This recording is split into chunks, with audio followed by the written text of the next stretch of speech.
मैं इतनी दिनों तक सेवा करने के बाद क्या मेरी इतनी अहमियत भी नहीं कि मुझे बताने का प्रयास किया जाए कि भाई आपको टिकट नहीं दिया जा रहा है, इन कारणों से दिया जा रहा है।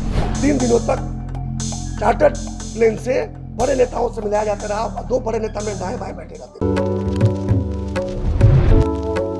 सारण से एमएलसी रहे इंजीनियर सच्चिदानंद राय को इस बार भारतीय जनता पार्टी ने टिकट नहीं दिया, यानी कि उनका टिकट कट गया और उनकी जगह किसी और को पार्टी ने टिकट दे दिया, जिसके बाद से ही उनके परिवार और उनके जो मित्र हैं उनमें नाराजगी चल रही थी। कल उनके बेटे कुमार सात्विकी ने भी प्रेस वार्ता कर ये जानकारी दी थी कि हम निर्दलीय ही चुनाव लड़ेंगे, मेरे पिता चुनाव नहीं लड़ेंगे तो मुझे ही मैदान में उतरना पड़ेगा।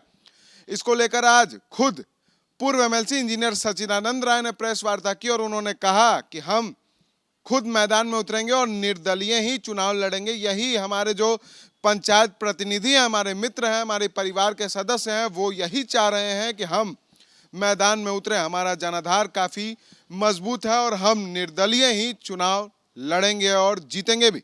और क्या कुछ कह रहे हैं प्रेस वार्ता में पूर्व एमएलसी इंजीनियर सच्चिदानंद राय, पहले आप वो सुने। परिवार क्या, मेरा बेटा बगल में बैठा, उससे मिलाया, अब चाहे तो सीधे भी पूछ सकते हैं, हमसे पूछने का बजाय। कल इसने एक ही बात कहा कि पापा बेआबरू होकर क्यों नहीं कर रहे हैं। आप कम से कम लोगों के बीच बताइए तो सही कि जो ये नेतृत्व जो आज है, आज जो ये सब बड़े बड़े निर्णय ले रहा है, उसकी मंशा क्या है। कम से कम बताना तो इतना तो बनता है ना भाई। किसी को फांसी भी दी जाती है, बताया जाता है क्यों फांसी दी जा रही है। किसी को 1 दिन के लिए भी लॉकअप में करते हैं तो क्यों लॉकअप में करते हैं, बताया जाता है। मैं इतनी दिनों तक सेवा करने के बाद क्या मेरी इतनी अहमियत भी नहीं कि मुझे बताने का प्रयास किया जाए कि भाई आपको टिकट नहीं दिया जा रहा है, इन कारणों से दिया जा रहा है। मैं देखा एक प्रेस कॉन्फ्रेंस थोड़ा देर पहले हुआ था, तो उसमें एक बड़े नेता ने कहा है कि उनको कोई बड़ा रोल या दूसरा रोल देने की बात चल रही है। तो बता ही देते वो रोल कौन सा है, हम ही को सीधे बता देते कौन सा रोल है भाई। बढ़िया है, अगर कोई बड़ा रोल मिलने वाला हो और बढ़िया रोल मिलने वाला हो तो शायद मैं कहता कि ठीक है, लेकिन आपने तो भी नहीं किया।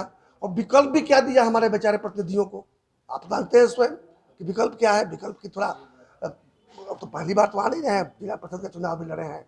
एक बार चुनाव लड़े थे तो रिजेक्ट हो गया था उनका। कहते हैं कि हमने त्याग दिया पार्टी के लिए। अरे पार्टी के सदस्य नहीं हो, त्याग क्या करोगे तुम। लेकिन त्याग किया था उन्होंने, शायद कुछ रिजेक्ट हो गया था। तो सारी जानकारी उनके बारे में मिल जाएंगी आपको।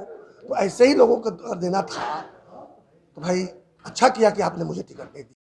3 दिनों तक चार्टर्ड प्लेन से बड़े नेताओं से मिलाया जाता रहा और 2 बड़े नेता मेरे दाएं बाएं बैठे रहते थे, क्योंकि पता था कि मैं अगर बिगुल फूंक दूंगा तो नरेंद्र मोदी की सरकार बनना कठिन रहता।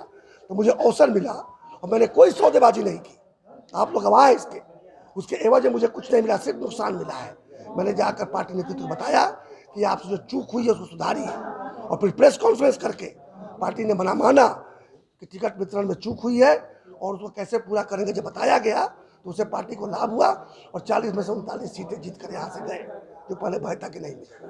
तो मैंने पार्टी को आगाह किया था कि कहाँ उनसे चूक हुई है, और एक हर किसी अच्छे कार्यकर्ता को एक करना चाहिए। मंत्री और मित्र भय में रहता है तो ठीक नहीं होता है। मंत्री और मित्र अगर सही बात बताए तभी मंत्री और मित्र अच्छा कहा जाता है। तो मैंने एक अच्छे मित्र का, एक अच्छे मंत्री का काम, मतलब कि एक तरह का कहें तो चकित करने वाली परिस्थितियों में प्रेस वार्ता बुलानी पड़ी।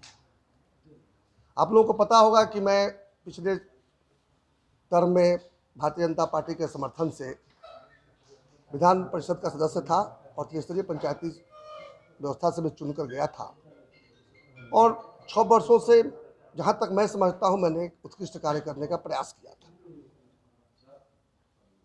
कोरोना के कारण जब चुनाव टल गए, पंचायती राजों के भी और फिर उसके कारण हमारे भी, तो फाइनली जब लगा कि नहीं चुनाव तो टल गए लेकिन चुनाव हो जाएंगे मार्च अप्रैल महीने में, और जब उनके चुनाव शुरू हुए, नतीजे आने शुरू हुए पंचायती राज के, पहला चुनाव हो गया था माझी और गरखा में।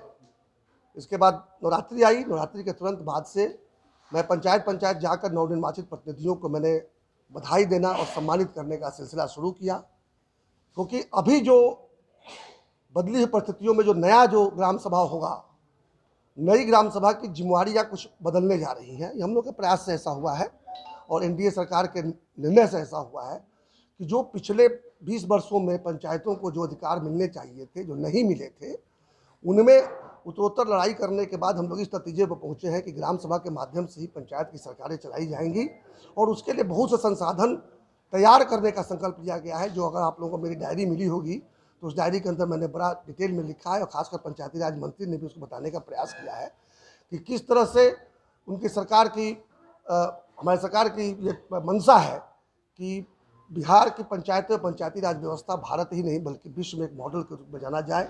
इस दिशा में जाने का प्रयास सरकार कर रही है। उसके पीछे मेरा बहुत बड़ा प्रयास रहा है, यह लोग जानते हैं।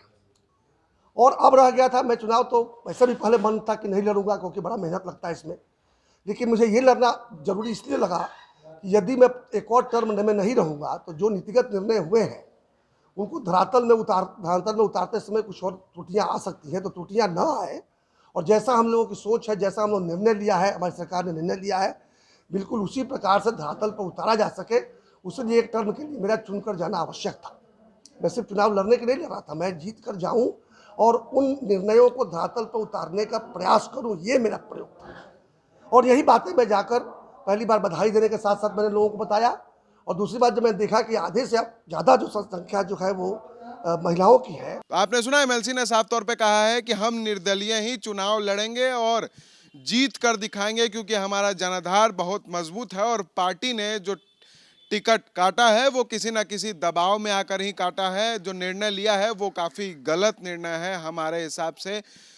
जो पार्टी में कई लोग हैं जिनकी वजह से जो पार्टी है उसकी स्थिति ठीक नहीं चल रही, पार्टी में गड़बड़ करने वाले लोग हैं जिस वजह से ये गलत फैसला लिया गया है। ये बातें पूर्व एमएलसी इंजीनियर सच्चिदानंद राय ने प्रेस वार्ता के दौरान कही। आपको बता दें कि कल पूर्व एमएलसी इंजीनियर सच्चिदानंद राय विधान परिषद चुनाव को लेकर नॉमिनेशन भी फाइल करेंगे और निर्दलीय ही चुनाव लड़ेंगे। कल तक उनके पुत्र ये दावा कर रहे थे और आज खुद पूर्व एमएलसी ने ये दावा कर दिया है, ये कह दिया है कि हम निर्दलीय ही मैदान में उतर रहे हैं। अब देखने वाली बात ये होगी पूर्व एमएलसी इंजीनियर सच्चिदानंद राय जो भाजपा से एमएलसी थे, उनके निर्दलीय चुनाव लड़ने पे भाजपा को कितना घाटा होता है।